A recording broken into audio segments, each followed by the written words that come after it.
If it's on the menu, it's $1.50. If it's not on the menu, it's not for sale.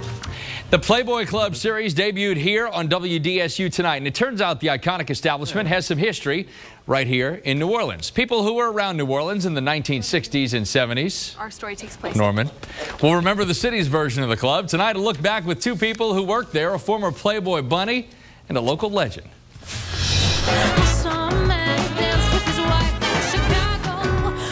The first Playboy Club opened in Chicago in 1960. Then they popped up in other cities like New York, Los Angeles, Detroit, Kansas City, and yes, New Orleans. Louisiana Music Hall of Famer and local jazz legend Ellis Marsalis played at the club for 3 months back in 1962. It was his first 6-night-a-week job, a big deal for musicians. But for the most part, the job only lasted for 3 months. So consequently, there wasn't a chance to really build anything.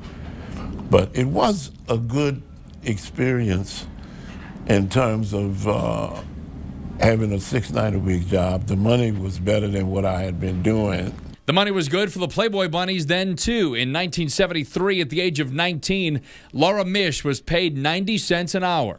I just got out of high school in Tulsa, Oklahoma, and I went down there to seek my fortune and fame.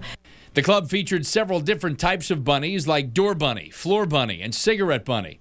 And some of the bunnies, if they were lucky, ended up as Playboy playmates with their own magazine spreads. MISCH got her chance in 1975, and after that, she was unique in the bunny world. And they would send me out on personal appearance tours, which was really fun because I was the only playmate from the South.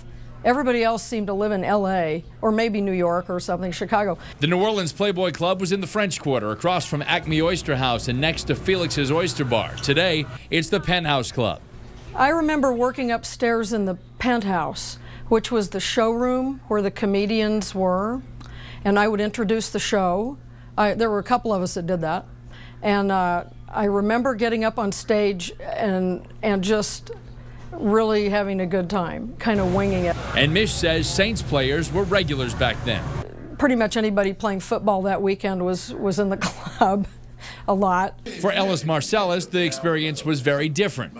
Oh, it was a lot different from the bunnies. Yeah.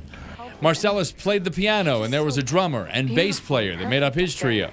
They had a very good piano, which was not typical of a lot of spaces at that time.